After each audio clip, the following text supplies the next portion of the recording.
Assalamualaikum warahmatullahi wabarakatuh.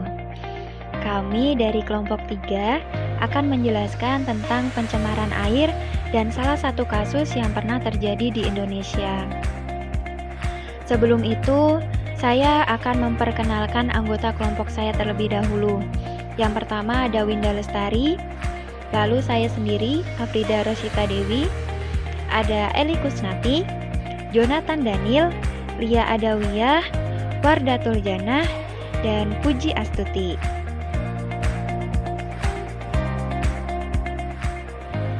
PPT ini nanti akan membahas mengenai pencemaran air yang ditinjau dari sumber pencemaran, dampak, serta penanggulangan pencemaran tersebut.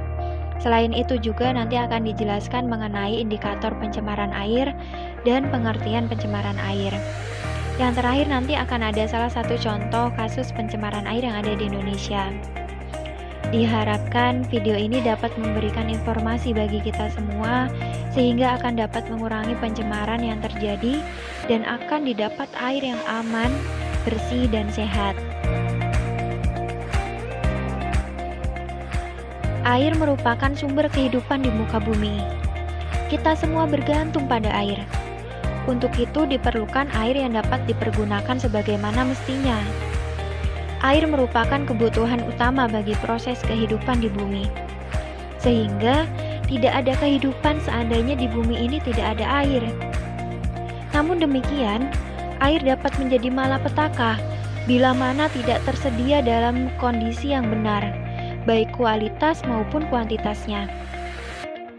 Pada akhir-akhir ini, persoalan penyediaan air yang memenuhi syarat menjadi masalah seluruh umat manusia.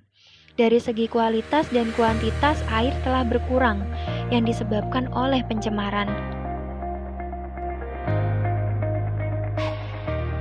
Setelah kita paham air itu sangat penting bagi kehidupan, lalu bagaimana kalau sumber kehidupan tadi tercemar? Pencemaran air itu apa sih? Dalam Undang-Undang tentang Lingkungan Hidup, yaitu UU Nomor 23 Tahun 1997, pencemaran air adalah masuknya atau dimasukkannya makhluk hidup, zat, energi, dan atau komponen lain ke dalam air oleh kegiatan manusia, sehingga kualitas air turun sampai ke tingkat tertentu yang menyebabkan air tidak berfungsi lagi sesuai dengan peruntukannya. Indikator pencemaran air. Indikator atau tanda bahwa air lingkungan telah tercemar adalah adanya perubahan atau tanda yang dapat diamati. Nah, indikator ini digolongkan menjadi 3. Yang pertama ada pengamatan secara fisis, yaitu pengamatan pencemaran air berdasarkan tingkat kejernihan air, perubahan suhu, warna, bau, dan rasa. Lalu, yang kedua pengamatan secara kimiawi. Pengamatan ini berdasarkan zat kimia yang terlarut. Yang ketiga, pengamatan secara biologis, yaitu berdasarkan mikroorganisme yang ada di dalam air. Indikator yang umum diketahui pada pemeriksaan pencemaran air adalah pH. pH air normal itu berapa? pH atau konsentrasi ion hidrogen air normal yang memenuhi syarat untuk suatu kehidupan mempunyai pH sekitar 6,5 sampai 7,5.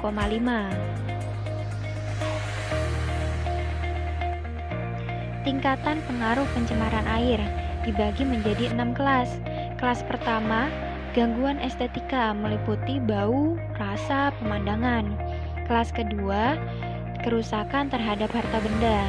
Kelas ketiga, terhadap kehidupan hewan dan tumbuhan. Kelas 4, terhadap kesehatan manusia. Kelas 5, terhadap sistem reproduksi dan genetik manusia. Dan yang terakhir, paling parah, kerusakan ekosistem utama.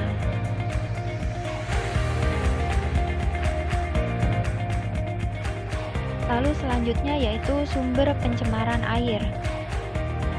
Banyak penyebab sumber pencemaran air, tetapi secara umum dapat kita kategorikan menjadi 2, yaitu sumber kontaminan langsung dan tidak langsung. Sumber langsung ini meliputi efluen yang keluar dari industri, TPA sampah, rumah tangga, dan sebagainya.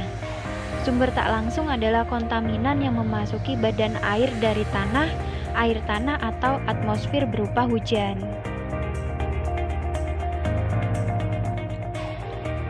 Komponen pencemaran air dapat dikelompokkan menjadi 6 bahan buangan. Yang pertama yaitu bahan buangan padat, misalnya sampah. Yang kedua, bahan buangan anorganik dan olahan bahan makanan, umumnya berupa limbah yang dapat membusuk atau terdegradasi oleh mikroorganisme. Lalu, bahan buangan anorganik, pada umumnya yaitu logam. Lalu, bahan buangan cairan berminyak. Yang kelima, bahan buangan berupa panas. Dan yang terakhir, bahan buangan zat kimia. Zat kimia ini dapat berupa sabun, contohnya deterjen, sampo, atau bahan pembersih lainnya. Zat kimia ini juga ada yang berbentuk pemberantas hama atau insektisida.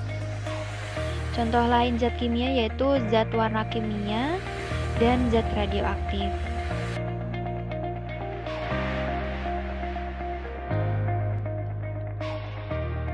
Dampak pencemaran air.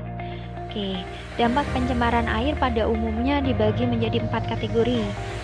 Kategori yang pertama yaitu dampak terhadap kehidupan biota air. Banyak zat pencemar pada air limbah akan menyebabkan penurunannya kadar oksigen terlarut dalam air tersebut, sehingga akan mengakibatkan kehidupan dalam air yang membutuhkan oksigen terganggu serta mengurangi perkembangannya. Selain itu, kematian dapat pula disebabkan adanya zat beracun yang juga menyebabkan kerusakan pada tanaman dan tumbuhan air. Akibat matinya bakteri-bakteri, maka proses penjernihan air secara alamiah yang seharusnya terjadi pada air limbah juga terhambat.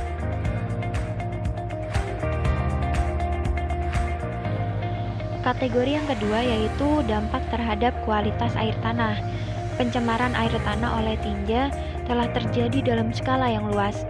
Hal ini telah dibuktikan oleh salah satu survei sumur dangkal di Jakarta. Dan hasilnya yaitu mengindikasikan terjadinya pencemaran tersebut.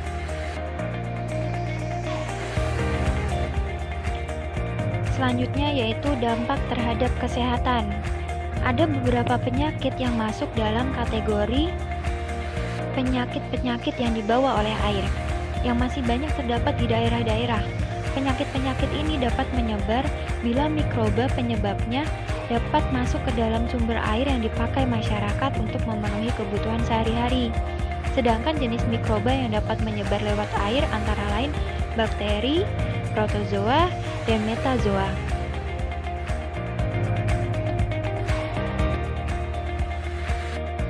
Berikut adalah tabel beberapa penyakit bawaan air dan agennya.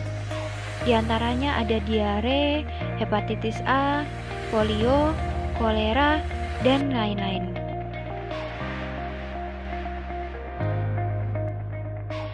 Yang terakhir, dampak terhadap estetika lingkungan.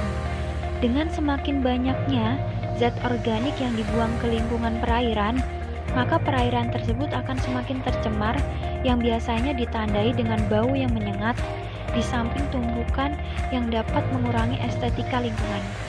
Masalah limbah minyak atau lemak juga dapat mengurangi estetika. Selain bau, limbah tersebut juga menyebabkan tempat sekitarnya menjadi licin. Sedangkan limbah deterjen atau sabun akan menyebabkan penumpukan busa yang sangat banyak. Ini pun dapat mengurangi estetika. Masuk ke penanggulangan pencemaran air. Pengendalian atau penanggulangan pencemaran air di Indonesia telah diatur melalui Peraturan Pemerintah Nomor 82 Tahun 2001 tentang pengelolaan kualitas dan pengendalian pencemaran air. Secara umum, hal ini meliputi pencemaran air baik oleh instansi ataupun non-instansi. Salah satu upaya serius yang telah dilakukan pemerintah dalam mengendalikan pencemaran air adalah melalui program Kali Bersih atau kita singkat jadi PROKASI.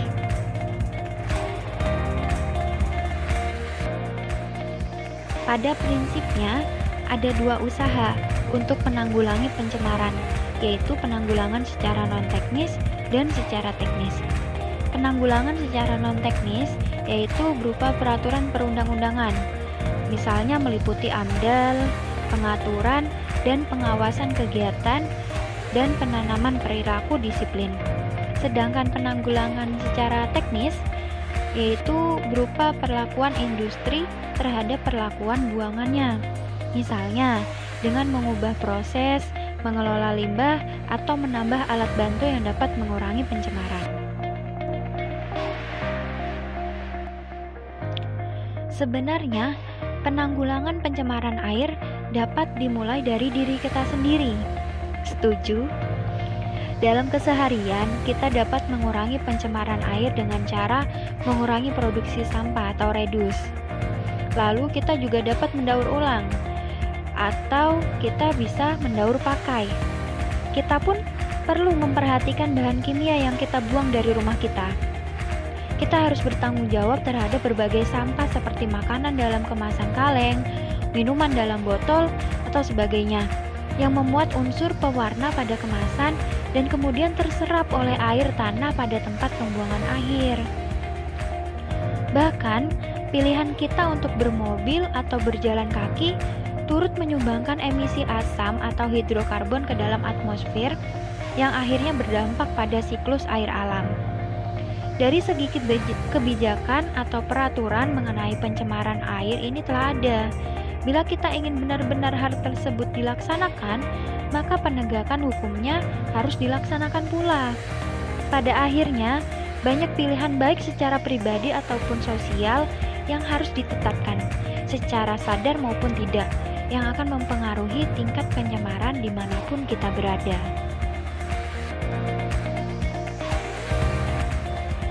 Masuk ke salah satu contoh kasus pencemaran air. Dari hari ke hari, bila diperhatikan, makin banyak berita mengenai pencemaran air yang terjadi di mana-mana. Berikut kami paparkan salah satu kasus pencemaran air yang terjadi di Indonesia, tepatnya di Blitar, dikutip dari Detik News.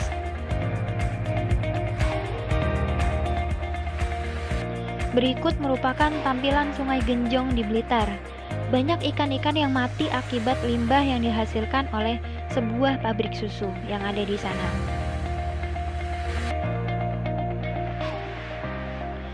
Pada intinya, berdasarkan laporan warga, maka pihak pemerintah mengecek langsung ke PT Greenfield sistem pengolahan limbah yang ada di sana.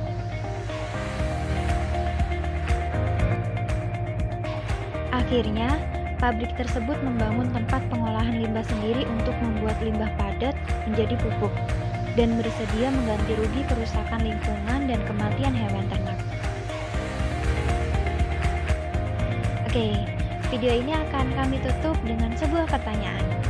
Seperti yang sudah kita bahas tadi, bahwa air sangat penting untuk kehidupan termasuk manusia itu sendiri. Hampir 70% tubuh manusia terdiri dari air. Dan air memegang peranan penting untuk mendukung semua fungsi tubuh agar bisa terus bekerja optimal. Inilah kenapa manusia sangat membutuhkan air untuk bertahan hidup. Pertanyaannya, berapa lama manusia dapat bertahan hidup tanpa minum air? Silahkan jawab di kolom komentar ya. Sekian presentasi dari kelompok kami. Kurang lebihnya kami mohon maaf yang sebesar-besarnya. Wassalamualaikum warahmatullahi wabarakatuh.